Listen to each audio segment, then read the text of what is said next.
3 millions de permis temporaires qui arrivent bientôt. Seigneur, que c'est fou. Lorsqu'on essaye d'analyser les chiffres et qu'on les met en perspective, 3 millions, c'est quasiment la population de l'Alberta. Il y a des pays au monde qui n'ont pas 3 millions d'habitants. Je prends par exemple le cas du Gabon. Ces chiffres sont tout simplement ahurissants. Alors, la question ici n'est pas celle de savoir si ces permis-là vont expirer, parce qu'ils expireront à coup sûr. Mais c'est bien celle de savoir qui aura le privilège de rester au Canada, ou alors qui se verra montrer la porte de sortie. Alors, si tu hésites, tu te poses des questions et que tu te trouves dans cette situation-là, je te recommande fortement à suivre cette vidéo jusqu'à la fin, parce que je suis sûre qu'elle peut littéralement changer le cours de ta vie. Bienvenue sur ma chaîne, bienvenue sur la chaîne Welcome to Canada What Next. Je m'appelle Marie-Agnès. Ici, nous parlons d'intégration, nous parlons d'immigration, nous parlons de politique canadienne et nous parlons surtout d'économie et du marché du travail. Si tu ne t'es pas encore abonné à ma chaîne, je te recommande d'aller t'abonner et surtout de partager les publications. Alors, 3 millions de permis qui arrivent à expiration, les permis temporaires. Ce n'est un secret pour personne. Depuis un certain temps, le Canada a resserrer sa politique d'immigration. Le Canada voudrait atteindre ses cibles. Et quelles sont ces cibles-là? Il voudrait que le nombre de permis temporaires ou le nombre de personnes détentrices de permis temporaires soit en dessous de la barre de 1% de la population du Canada. Le Canada voudrait que le nombre de résidents permanents soit en dessous de 5% de la population globale du Canada.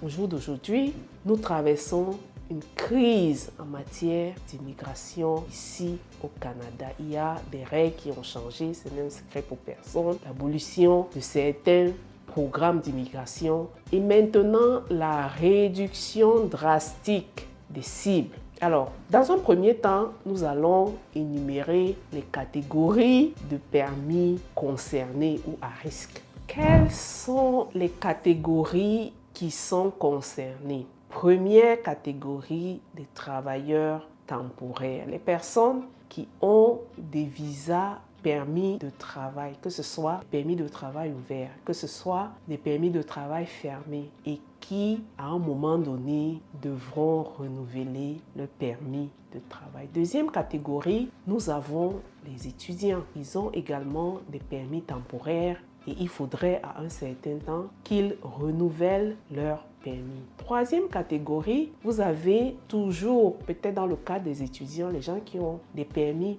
post-études. Ces personnes-là, à un moment donné, doivent également renouveler leur permis. Nous avons bien évidemment les épouses qui accompagnent, que ce soit les travailleurs, que ce soit les étudiants qui ont des permis de travail post-études, parce que ces personnes-là ont des permis temporaires, bien évidemment. Autre catégorie de personnes qui doivent renouveler leur permis ici au Canada ou leur statut. Ce sont des personnes qui sont en attente d'une carte de résidence ou d'un autre statut et qui ont des permis temporaires et qui doivent les renouveler. Alors, avec les cibles que nous avons vues il n'y a pas très longtemps, on s'entend que ces 3 millions de personnes ne pourront pas toutes être renouvelées. Ça, c'est la réalité. Pourquoi est-ce que cette nouvelle fait mal?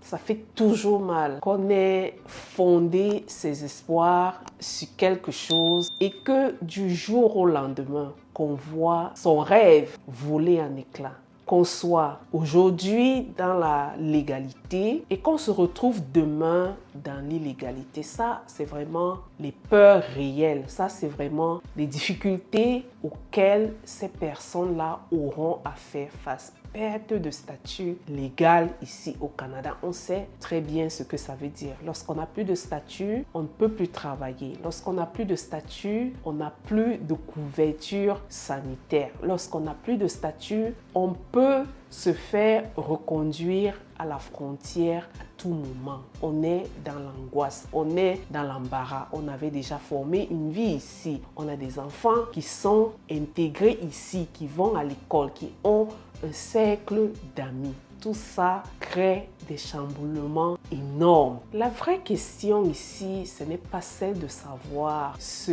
que je vais faire une fois mon statut expiré, mais celle de savoir quelles sont les actions que je pose dès maintenant. Comment est-ce que j'anticipe pour que je ne me retrouve pas dans une situation dramatique une fois mon statut expiré. Ce qu'il faut comprendre, c'est que le visage de l'immigration canadienne a drastiquement changé en 2026. Il faut comprendre les enjeux du Canada, il faut comprendre les exigences en matière d'immigration. Il faut comprendre quels sont les métiers en demande. Il faut comprendre quels sont les métiers qui vous donnent plus de chances d'être qualifié, d'être retenu, d'avoir une offre de travail. Il faut comprendre quelles sont les provinces ou quels sont les programmes qui me donnent le plus d'opportunités, des programmes qui favorisent certains profils linguistiques, des programmes qui